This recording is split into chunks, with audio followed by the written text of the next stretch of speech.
मेरी शादी वाले दिन मेरा 14 साल का देवर बहुत खुश था। मैंने हमेशा उसे अपना छोटा भाई समझा था और वह भी मुझे भाभी माँ कहकर पुकारता था। मेरे पति की मृत्यु के कुछ दिन बाद मुझे अकेले सोने में डर लगता था, इसलिए मैं अपने देवर को अपने साथ बिस्तर पर सुलाने लगी। सर्दियों की रातें थीं और एक ही बिस्तर में अपने देवर के साथ सोना मुझे बहुत अजीब सा लगता था। मेरा देवर मुझसे काफी छोटा था, लेकिन 14 साल की उम्र में भी वह 20 साल के जवान लड़के जैसा लगता था। मेरे पति की मृत्यु के बाद मैंने बहुत मुश्किल से गुजारा किया था, लेकिन मैं कब तक इस तरह जीविका चलाती। उस रात मैंने सोचा कि एक बार अपने देवर को आजमा कर देखती हूँ। आधी रात को मैंने उसे हिलाकर देखा। वह गहरी नींद में था, लेकिन जैसे ही मैंने उसे छुआ, मेरी आंखें हैरत से फटी की फटी रह गईं। मेरे पति की मृत्यु को अब भी 2 दिन ही हुए थे। मेरे घर में मेरे सास ससुर और नंदें भी नहीं थीं। मेरे पति का इस दुनिया में अपने छोटे भाई के अलावा और कोई नहीं था। रोहन की उम्र 14 साल थी। वह मुझसे छोटा था। मैंने उसे कभी छोटे भाई से ज्यादा कुछ नहीं समझा। जब मेरी शादी हुई थी, तब वह मेरी शादी के दिन बहुत खुश था। वह कहता था कि उसे नई माँ मिल गई है, लेकिन मेरी माँ मुझे हमेशा समझाती थी, बेटी, तुम्हारा देवर तुम्हारा बेटा नहीं है, इससे दूरी बनाए रखना। थोड़े समय बाद वह बड़ा हो जाएगा, फिर तुम्हें उससे पर्दा करना होगा। इसलिए अभी से उसे आदत डालो कि वह तुम्हारे कमरे में बिना अनुमति ना आए। मैंने कई बार देखा है कि तुम्हारा देवर बिना वजह तुम्हारे कमरे में आता जाता है। बेटी, तुम्हें ऐसा नहीं करना चाहिए। तुम एक शादीशुदा लड़की हो। तुम्हें अपने पति और घर वालों की भी परवाह करनी चाहिए। मैं अपनी माँ की बात सुनती तो मुझे लगता कि वह रोहन के बारे में गलत सोचती हैं। इसलिए मैं उनकी बातों पर नाराज हो जाती थी। लेकिन जब मैं बेसहारा हो गई, मेरे पति इस दुनिया से चले गए, तो मेरी आंखों से आंसू बह रहे थे। मैं सोच भी नहीं सकती थी कि वह मुझे अपने 14 साल के भाई के साथ छोड़कर चले जाएंगे। मेरी जिंदगी मुश्किल में पड़ गई थी। रो रो कर मेरा बुरा हाल था। रात के 12 बजे गए थे। मेरा देवर रोहन अभी तक घर नहीं आया था। शायद वह अपने भाई के रिश्तेदारों के साथ व्यस्त था। मेरा दिल इस बात से संतुष्ट था कि अगर वह घर नहीं आता तो यह अच्छी बात है, क्योंकि अगर वह घर आ जाता तो मुझे असहज महसूस होता। मुझे बार बार अपनी माँ की बातें याद आ रही थीं। तभी इस बड़े घर के दरवाजे पर दस्तक हुई। मेरा दिल उछल कर गले में आ गया।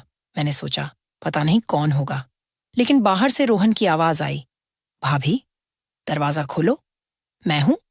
मैंने डरते डरते दरवाजा खोला। आज ये घर मुझे जंगल जैसा लग रहा था। रोहन मुझे एक छोटा सा भेड़िया लग रहा था। पता नहीं क्यों मैं उसके बारे में इतना बुरा सोचने लगी थी। भाभी, आपने खाना खाया? उसने मासूमियत से पूछा। उसकी नजरें झुकी हुई थीं और उसके हाथ में एक थैली थी। थैली में चावल थे जो होटल से लाए हुए लग रहे थे। उसने एक प्लेट में चावल डाले और मेरे सामने रख दिए। भाभी, मुझे खाना बनाना नहीं आता। मैं आपके लिए बाहर से खाना लाया हूं। आप खा लीजिए, वरना आप भूखी मर जाएंगी। मैं अपने भाई के बाद अपनी माँ को नहीं खोना चाहता। रोहन की आंखों में भी आंसू थे। वह मुझे माँ कह रहा था, लेकिन मेरी माँ की बातें मेरे दिमाग से नहीं निकल रही थीं। भाभी, आपको चिंता करने की जरूरत नहीं है।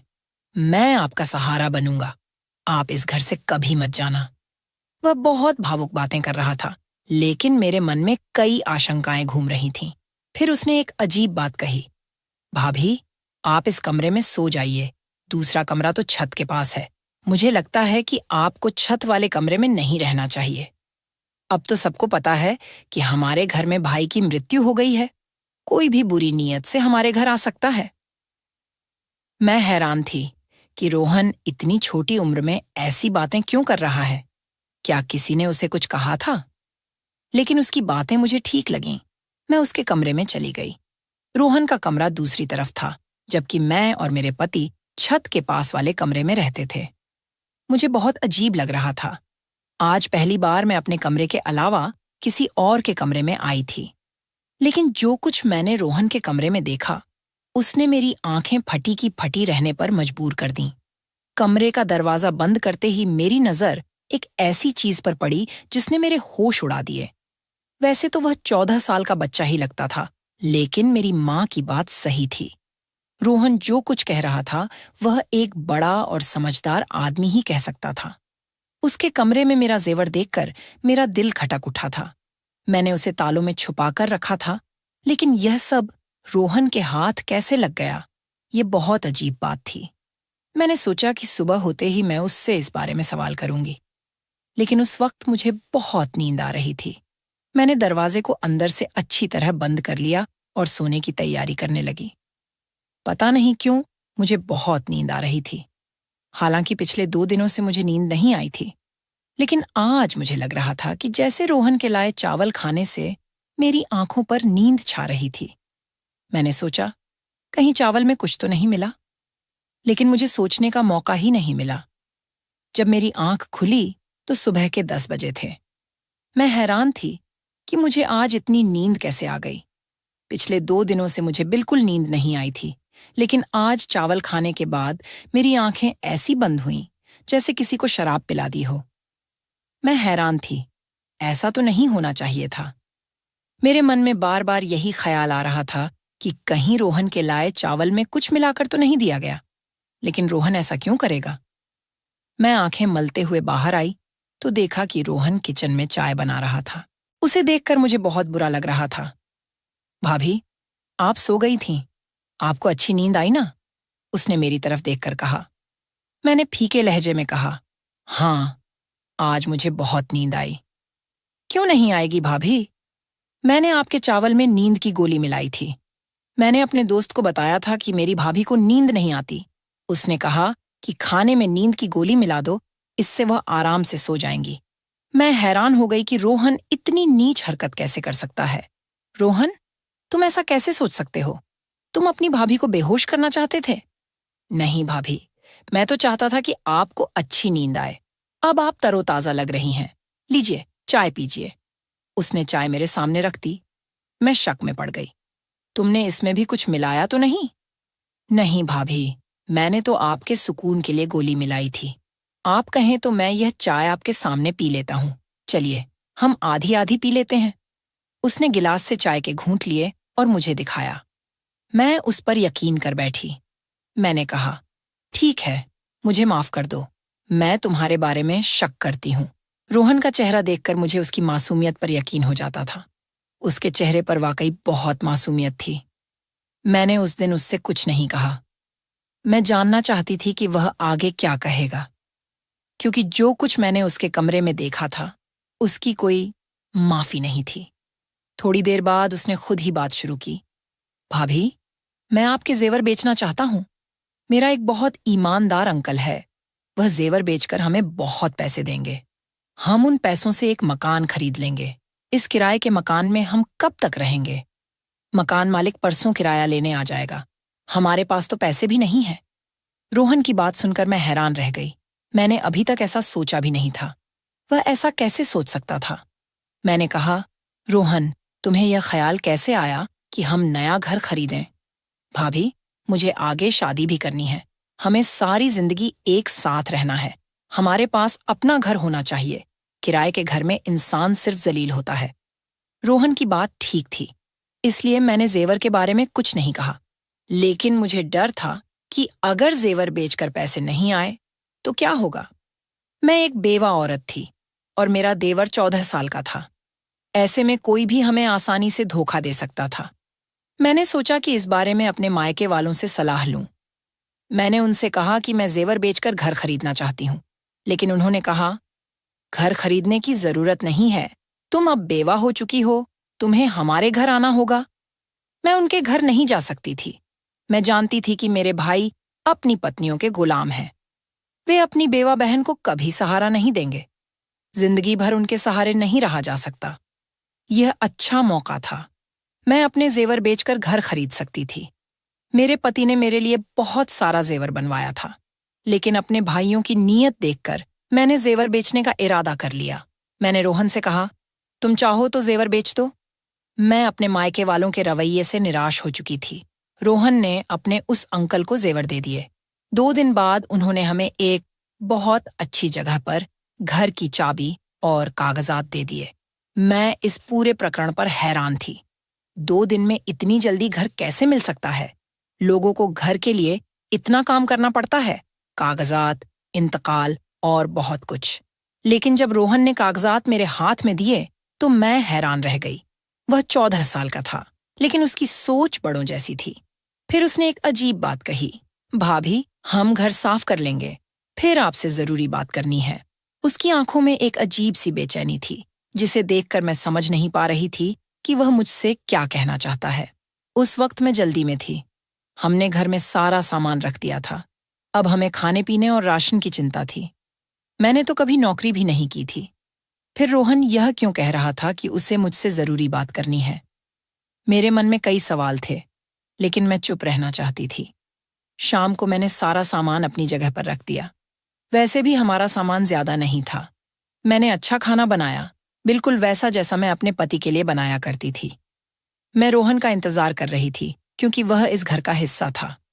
मैं नहीं चाहती थी कि वह बाहर जाकर गंदा खाना खाए। मैंने उसके लिए बहुत मेहनत से खाना बनाया था, लेकिन उस दिन वह घर नहीं आया। मुझे बहुत अजीब लगा। उसे इस वक्त घर होना चाहिए था। रात के 10 बज गए थे। मेरे पति की मृत्यु से पहले वह शाम 5 बजे तक घर आ जाता था और फिर बाहर नहीं निकलता था। मुझे डर लग रहा था। मैं उसका इंतजार करने लगी। रात के 12 बजे उसने दरवाजे पर दस्तक दी। मैंने गुस्से से दरवाजा खोला और उस पर बरस पड़ी। कहाँ चले गए थे रोहन? तुम्हें शर्म नहीं आती? मैं तुम्हारी बेवा भाभी तुम्हारा इंतजार कर रही थी। मैंने तुम्हारे लिए खाना बनाया और तुम हो कि अपने भाई के जाते ही आवारा हो गए। आखिर ऐसी कौन सी बात है जो तुम घर में नहीं कर सकते? तुम्हें बाहर जाना पड़ता है। अपने दोस्त को यहीं बुला लिया करो। भाभी, मैं ऐसा नहीं कर सकता। उसने गुस्से से मुझे देखा, जिससे मैं डर गई। लेकिन वह तो एक बच्चा था। मैंने सोचा कि मैं उसे डरा सकती हूँ। मैं यही सोचकर बात कर रही थी कि वह मुझ पर चिल्ला उठा, भाभी, बस करो। मुझे अब आपकी कोई बात नहीं सुननी। जो खाना आपने बनाया उसे आप खुद खा लो।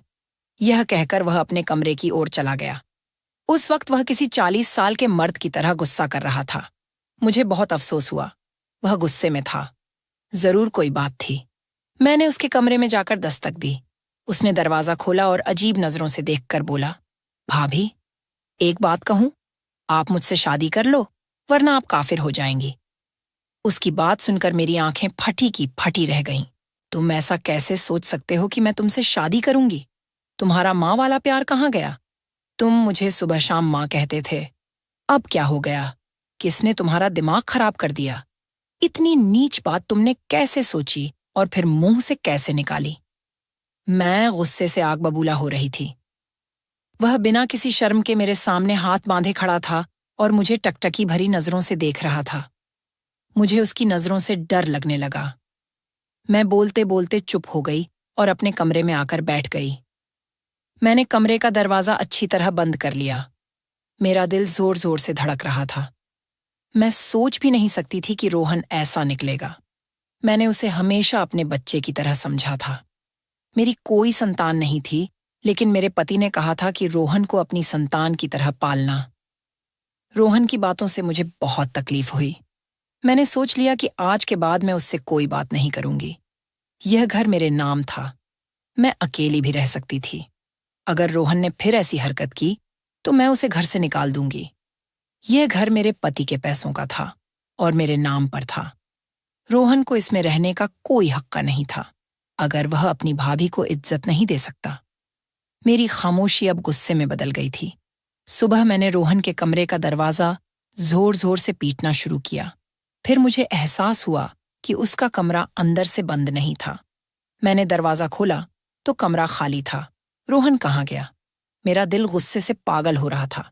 मैंने बाहर के दरवाजे की ओर देखा तो वह बाहर से बंद था। इसका मतलब रोहन मुझे घर में कैद करके चला गया था। मुझे उससे नफरत होने लगी। इतनी छोटी उम्र में ऐसी हरकतें। मैंने अपने मायके जाने का फैसला कर लिया, लेकिन फिर याद आया कि मैं इद्दत में हूं। बार बार घर से निकलना ठीक नहीं। मैं बेबस होकर बैठ गई। मेरे पति की मृत्यु को 1 महीना हो चुका था। इस 1 महीने में रोहन कितना बदल गया था। मैं सोच रही थी कि अगर भगवान ने मुझे संतान दी होती तो मैं रोहन के सहारे न होती। मैं अपनी संतान के सहारे जी लेती। लेकिन अब मैं उसे क्या कहूं? मेरा तो उससे कोई रिश्ता भी नहीं था। जिस शख्स की वजह से रिश्ता था वह इस दुनिया से चला गया। मैंने सोच लिया कि रोहन आएगा तो मैं उससे साफ साफ कहूंगी कि वह इस घर में नहीं रह सकता। शाम को, अब भी रात शुरू भी नहीं हुई थी, कि मेरे घर के दरवाजे पर जोर जोर से दस्तक होने लगी। मैंने सोचा कि शायद रोहन होगा, लेकिन जब मैंने दरवाजा खोला तो सामने 3-4 आदमी खड़े थे। वे गुस्से में लग रहे थे। उनके चेहरों पर दाढ़ियां थीं, जैसे वे धर्म के ठेकेदार हों। उन्होंने कहा, बीबी, तुम यहाँ अकेले रहती हो? मैंने कहा, हाँ, मैं अकेली रहती हूँ। वे बोले, झूठ बोल रही हो, तुम्हारा देवर भी तुम्हारे साथ रहता है। वह अब भी घर में ही होगा। ये लोग इस मोहल्ले को गंदा कर रहे हैं, इन्हें यहाँ से बेघर कर देना चाहिए। मैंने कहा, भाई साहब, हमने क्या किया? अरे, तुमने क्या किया? ये तुम हमसे पूछ रही हो? तुम अपने 14 साल के देवर के साथ अकेले रहती हो। तुम्हें पता है कि तुम्हारा पति मर गया है। तुम बेवा हो। अपने माँ बाप के घर जाओ। यहाँ शराफत से रहो। हमारे यहाँ भी बहनें बेटियां रहती हैं। ऐसे लोगों को हम बर्दाश्त नहीं करेंगे। मुझे उन पर बहुत गुस्सा आया, लेकिन मैं उनसे उलझना नहीं चाहती थी। मैंने उनके मुंह पर दरवाजा बंद कर दिया। मेरी आंखों से आंसू बहने लगे। यह सब रोहन का किया धरा था। मैंने अपना सामान बांधना शुरू कर दिया। यहाँ रहना मेरे लिए मुश्किल हो गया था। मैं जानती थी कि रोहन ने ही मेरे बारे में ऐसी बातें फैलाई होंगी कि मैं बहुत गुनहगार औरत हूँ। सच कहते हैं, ये दुनिया अकेली औरत को खा जाती है। भगवान सबकी इज्जत की हिफाजत करे। तो दोस्तों, अगर आपको यह कहानी पसंद आई तो इसे लाइक करें, कॉर्नर चैनल को सब्सक्राइब करें, बेल आइकन पर क्लिक करें और इसे ऑन एल पर सेट करें, ताकि आपको नई कहानियों की सूचना तुरंत मिले। धन्यवाद।